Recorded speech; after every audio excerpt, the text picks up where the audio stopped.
নতুন দল গড়েই মুর্শিদাবাদে তৃণমূল শূন্য করার হুমকি দিলেন তৃণমূলের সাসপেন্ডেড বিধায়ক হুমায়ুন কবির।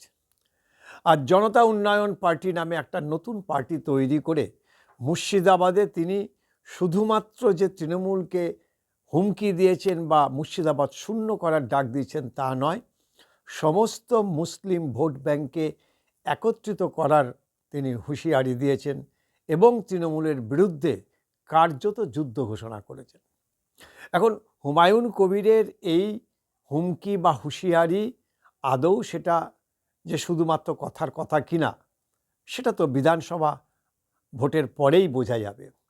তবে মুর্শিদাবাদে তৃণমূল কংগ্রেস যে বেকায়দায় পড়তে চলেছে কথা বলার অপেক্ষা রাখে না, কারণ তৃণমূলের ভেতরেই একটা অন্তর্দ্বন্দ্ব চলছে এবং তৃণমূলের যে গঠনতন্ত্র, সাংগঠনিক যে একটা পথ নিয়ে মুর্শিদাবাদে দীর্ঘদিন ধরে একটা বেসুরো আওয়াজ শোনা যাচ্ছে অনেক তৃণমূলের বিধায়ক সাংসদের মুখে। আসলে এই আইপ্যাক নামে যাদের ওপরে দায়িত্ব এই সংগঠনকে বেছে নেওয়া বা সংগঠনে রদবদল করা, তাদের যে সুপারিশ সেখানেই রয়েছে গলদ। কার্যত তৃণমূল কংগ্রেস মুর্শিদাবাদে সত্যি সত্যি বলতে গেলে এমন একটা জায়গায় গিয়ে পৌঁছেছে যে যেখানে তৃণমূল কংগ্রেসের হয়ে বলার মতো আগামী দিনে লোক থাকবে কিনা সেটাই সবথেকে বড় ব্যাপার। 22টা আসন এই মুর্শিদাবাদ জেলায়, প্রায় একেবারে প্রত্যেকটি আসনেই তৃণমূল কংগ্রেসের বিধায়ক এবং সাংসদরা রয়েছেন। স্বাভাবিকভাবেই যদি এই মুর্শিদাবাদে তৃণমূল কংগ্রেসকে এরমভাবে চ্যালেঞ্জের মুখে ফেলে দেয় হুমায়ুন কবির, পাশেই মালদহ রয়েছেন এবং উত্তর দিনাজপুর, দক্ষিণ দিনাজপুর, দুটো দিনাজপুর রয়েছে। এই জায়গাগুলিতেও কিন্তু তৃণমূলের যে মুসলিম ভোট ব্যাংক সেখানে কিন্তু একটা বড়সড় ভাঙন ধরতে পারে। বীরভূমের একটি অংশ, নদিয়ার বেশ কিছুটা অংশ, এই মুসলিম ভোট ব্যাংক তৃণমূলের যথেষ্ট শক্তিশালী এতদিন ছিল।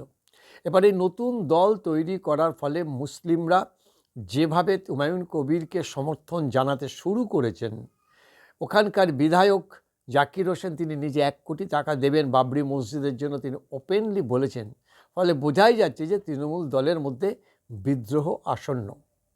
আমরা বাংলার খবরে বারবার করে বলার চেষ্টা করেছিলাম যে তৃণমূল কংগ্রেসের যে মুসলিম ভোট ব্যাংক, সেই ভোট ব্যাংক যদি ভাগ হয়ে যায় তাহলে কিন্তু তৃণমূল সরকারকে যথেষ্ট চ্যালেঞ্জের মুখে পড়তে হবে। এবং আমাদের এই যে সন্দেহ বা আমাদের যে আশঙ্কা সেটা যে প্রায় সত্যি হতে চলেছে, এটা আজকের এই নতুন যে দল, সেই নতুন দল তৈরি করার পরে আরও অনেকটা আমরা আশ্বস্ত বা আমাদের আশঙ্কা সত্যি হওয়ার পথে। হুমায়ুন কবিরকে আমরা বলেছিলাম যে হুমায়ুন কবিরকে পেছন থেকে মিম অর্থাৎ আসাদুদ্দিন ওয়াইসির যে দল, সে দল তাকে সাপোর্ট করছে। দেখা গেল যে সত্যি সত্যি আমাদের যে আশঙ্কা ছিল সেটা কিন্তু ফলে গেল। মিমের পতাকা ওখানে উড়েছে, মিমের বহু কর্তা এই স্টেজের মধ্যে ছিল এবং এই হুমায়ুন কবিরের পেছনে মিমের যে একটা প্রচ্ছন্ন মদত থাকবে একথা বলার অপেক্ষা রাখে না। এখন প্রশ্ন হচ্ছে আগামী দিনে আইএসএফ, মিম এবং এই হুমায়ুন কবিরের নতুন দল জনতা উন্নয়ন পার্টি, এটা কতটা একত্রিত হবে, একজোট হবে, সঙ্গে যদি কংগ্রেস চলে আসে এর সাথে, তাহলে কিন্তু একটা তৃতীয় শক্তি পশ্চিমবঙ্গে উঠে আসবে একথা বলার অপেক্ষা রাখে না। আমরা অনেক দিন আগেই বলেছিলাম যে তৃণমূল কংগ্রেস যেভাবে যাচ্ছে, তৃণমূল কংগ্রেসের উপরে মানুষের ক্ষোভ বাড়ছে, কিন্তু বিজেপিকে ভোট দেবে না এরকম সংখ্যাটা যদি অন্য একটা তৃতীয় দল, তৃতীয় জোট তৈরি হয়, তাহলে কিন্তু সেখানে বিজেপি এবং তৃণমূল দুজনেই কিন্তু বেকায়দায় পড়বে। যদিও এতে লাভ হবে বিজেপির, কারণ বিজেপির নিজস্ব যে ভোট ব্যাংক, সেই ভোট ব্যাংক 2024-ও কিন্তু অক্ষত ছিল। সিট হয়তো কমেছে, কিন্তু যদি ভোট সংখ্যা দেওয়া যায় তাহলে ভোট সংখ্যা নিরিখে বিজেপি কিন্তু তাদের ভোট ব্যাংক ধরে তো রেখেছিলই এবং কিছুটা হলেও বাড়িয়েছিল।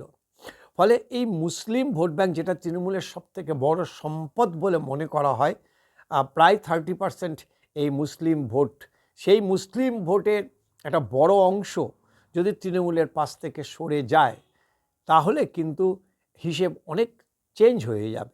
অভিষেক বন্দ্যোপাধ্যায় যদিও বলেছেন যে 2021-এর চাইতে একটা হলেও আসন বেশি পাবে, কিন্তু যেভাবে আজকে হুঁশিয়ারি দিলেন এই হুমায়ুন কবির, তারপর অভিষেক বন্দ্যোপাধ্যায়ের চ্যালেঞ্জ কতটা সফল হবে সেই প্রশ্নের মুখে গিয়েও পড়ল। এখন এই ঘোলা জলে মাছ ধরা বা নেপোই দই মারার মতো এখানে কংগ্রেস সিপিএম যদি এই হুমায়ুন কবিরের দলের সঙ্গে যোগ দেয় বা তাদের সমর্থন নেয়, তাহলে বেড়ালের বাগে শিকে ছিললেও ছিঁড়তে পারে।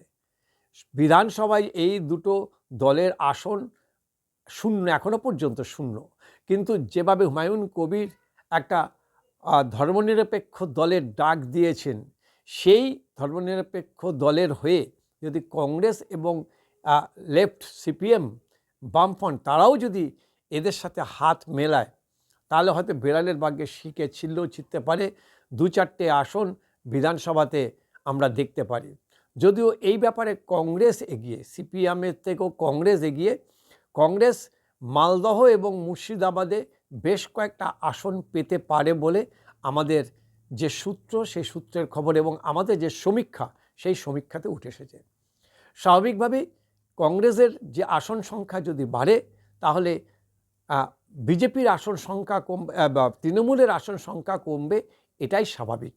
বিজেপি নিজেদের ভোট ব্যাংক বাড়াবে এরকমটা আশা করছেন, কারণ এই মুহূর্তে বাংলাদেশের যে একটা পরিস্থিতি, বাংলাদেশে যেরকম একটা অ্যান্টি হিন্দু একটা যে ওখানে আওয়াজ চলছে বা একটা পরিবেশ তৈরি হয়েছে, তাতে শঙ্কিত হিন্দুরা এখানে আরও বেশি এককাট্টা হবে এবং একই সঙ্গে তৃণমূলের যে দুর্নীতি, তাদের যে বেপরোয়া মনোভাব এবং এখানকার বিধায়ক সাংসদদের যে ধরনের একেবারে একটা মানসিকতা তৈরি হয়েছে, মানুষের অবজ্ঞা করা, ঠিক যেমন সিপিএমের হয়েছিল 2005-6 সালে জেতার পরে, সেরকম একটা মানসিকতা হওয়ার ফলে তৃণমূলের ওপরেও কিন্তু মানুষ বিরক্ত হয়েছে।